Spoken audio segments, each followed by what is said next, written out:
ಗುರು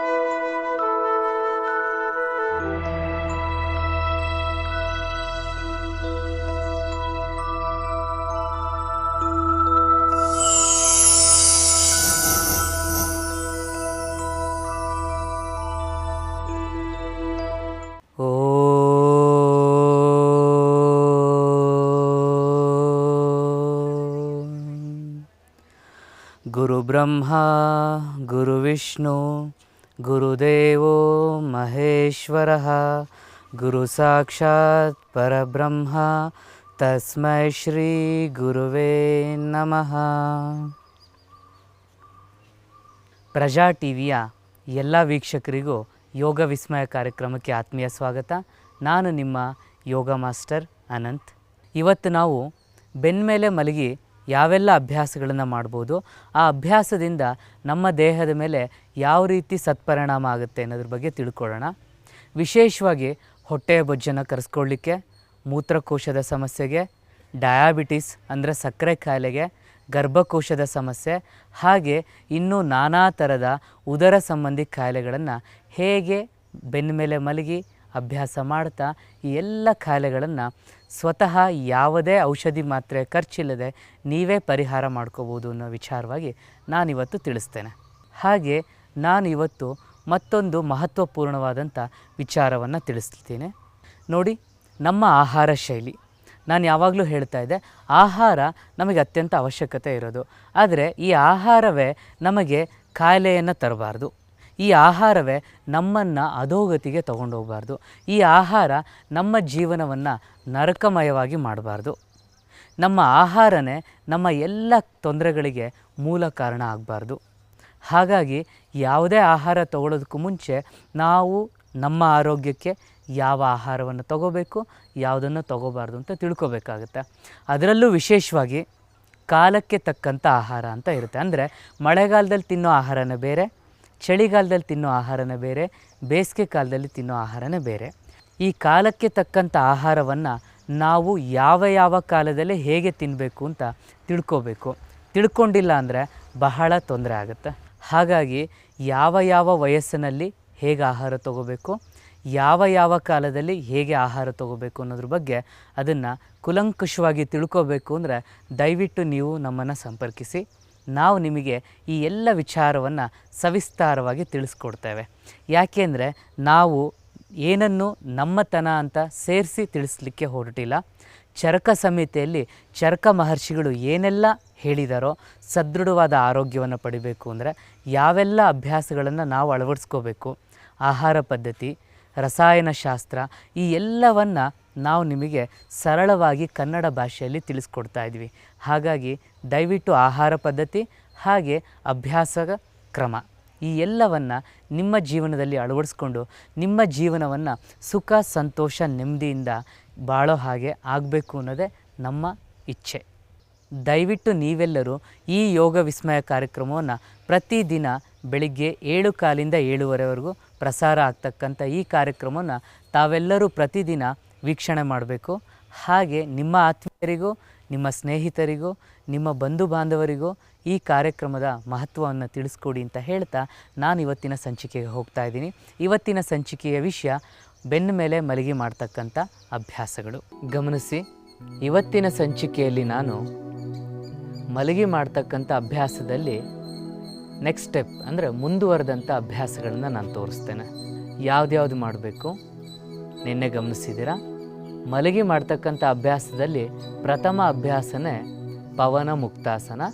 ಅದರಲ್ಲಿ ಮತ್ತೊಂದು ಪ್ರಕಾರ ಇರುತ್ತೆ, ಅದನ್ನು ದ್ವಿಪಾದ ಪವನ ಮುಕ್ತಾಸನ ಅಂತ ಹೇಳ್ತೀವಿ. ಅಂದರೆ ಏಕಪಾದ ದ್ವಿಪಾದ ಪವನ ಮುಕ್ತಾಸನ.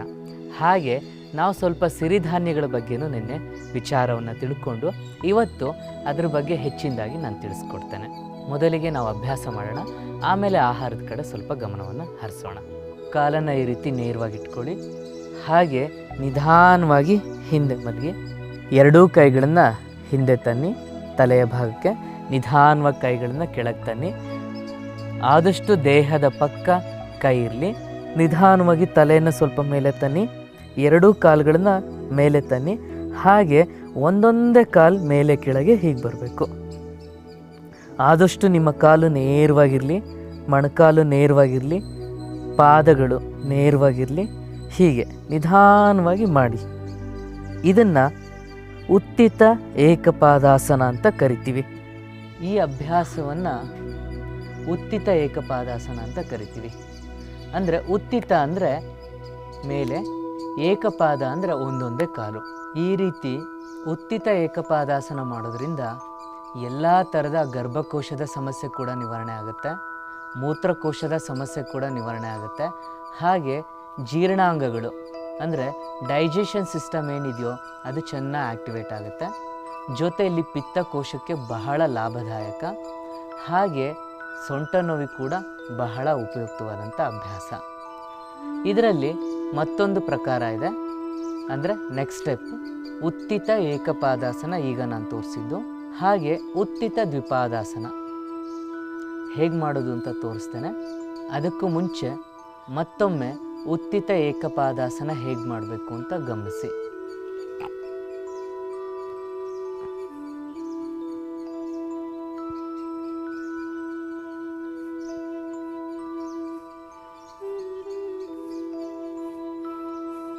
ಈಗ ಉತ್ತಿತ ದ್ವಿಪಾದಾಸನವನ್ನು ಗಮನಿಸೋಣ.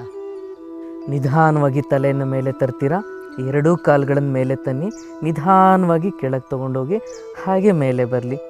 ಆದಷ್ಟು ನಿಮ್ಮ ಮೊಣಕಾಲು ನೇರವಾಗಿರಲಿ, ಕಾಲು ಬೆರಳು ನೇರವಾಗಿರಲಿ.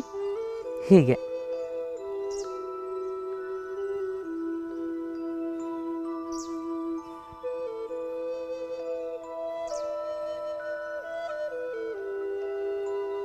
ಇದರಲ್ಲೇ ಕೈಯನ್ನು ಈ ರೀತಿ ತಲೆ ಹತ್ತಿರ ಹೀಗೆ ಇಟ್ಕೊಂಡು ತಲೆಯನ್ನು ಮೇಲೆತ್ತಿ ಅಭ್ಯಾಸ ಕೂಡ ಮಾಡ್ಬೋದು.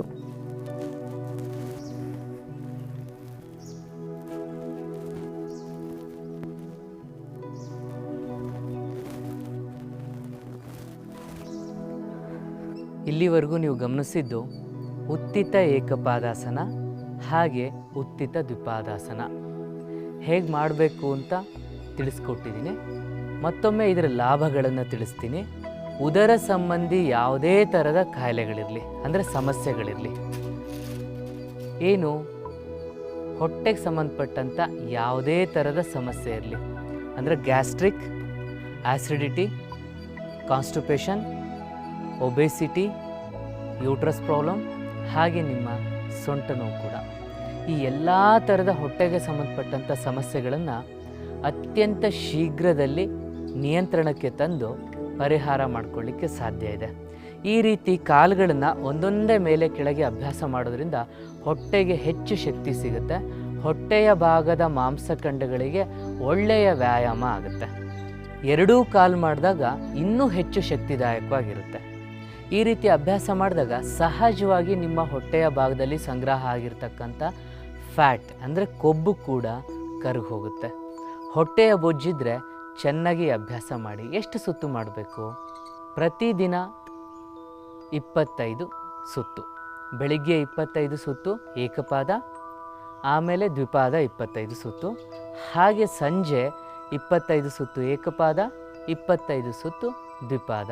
ಈ ರೀತಿ ಉತ್ತಿತ ಏಕಪಾದ, ಉತ್ತಿತ ದ್ವಿಪಾದಾಸನವನ್ನು ಪ್ರತಿದಿನ ಮಾಡೋದ್ರಿಂದ ಎಲ್ಲ ಥರದ ಹೊಟ್ಟೆಗೆ ಸಂಬಂಧಪಟ್ಟಂಥ ಸಮಸ್ಯೆಗಳನ್ನು ನಿಯಂತ್ರಣಕ್ಕೆ ತಂದು ಕೆಲವು ದಿನದಲ್ಲಿ ಸಂಪೂರ್ಣವಾಗಿ ಗುಣಮುಖ ಮಾಡಿಕೊಳ್ಳಿಕ್ಕೆ ಸಾಧ್ಯ ಇದೆ. ಇನ್ನು ಹೊಟ್ಟೆ ಎಂದಾಗ ಹೊಟ್ಟೆಗೆ ಹಾಕೋದು ಯಾವುದು? ಆಹಾರ. ಆಹಾರದ ಬಗ್ಗೆ ನಿನ್ನೆ ನಾನು ಹೇಳ್ತಾ ಇದ್ದೆ. ಈ ಸಿರಿಧಾನ್ಯಗಳು ಅಂದರೆ ಏನು ಅಂತ ಮತ್ತೊಮ್ಮೆ ನಾನು ತಿಳಿಸ್ಕೊಡ್ತೇನೆ. ಆರ್ಕ, ನವಣೆ, ಸಾವೆ, ಸಜ್ಜೆ, ಬರಗು, ಊದಲು, ಈ ರೀತಿ ಹೆಸರುಗಳು ಬರುತ್ತೆ. ಇದರಲ್ಲಿ 8 ಥರದ ಧಾನ್ಯಗಳಿದ್ದಾವೆ. ಈ 8 ಥರದ ಧಾನ್ಯಗಳನ್ನು ಪ್ರತಿದಿನ ಒಂದೊಂದು ಧಾನ್ಯಗಳನ್ನು ತಿನ್ನಬೇಕು ಅಂತ ನಾವು ತಿಳಿಸ್ಕೊಡ್ತೇವೆ. ಈ ಸಿರಿಧಾನ್ಯಗಳ ಮಹತ್ವ ಏನು ಅಂತ ಖ್ಯಾತ ವಿಜ್ಞಾನಿಗಳು ಆದಂಥ ಡಾಕ್ಟರ್ ಖಾದರ್ ಅವರು ತಿಳಿಸ್ಕೊಡ್ತಿರ್ತಾರೆ. ತುಂಬ ಆತ್ಮೀಯರಿದ್ದಾರೆ, ಹಾಗೆ ನಮ್ಮ ಎಲ್ಲ ಕಾರ್ಯಕ್ರಮದಲ್ಲಿ ಅವರು ಬರ್ತಾ ಇರ್ತಾರೆ.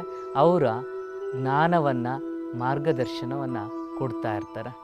ನೋಡಿ, ಸಿರಿಧಾನ್ಯಗಳ ಬಗ್ಗೆ ಡಾಕ್ಟರ್ ಖಾದರ್ ಅವರು ಏನು ಹೇಳ್ತಾರೆ ಅಂದರೆ, ಪರಿಪೂರ್ಣ ಆಹಾರ ಈ ಸಿರಿಧಾನ್ಯ.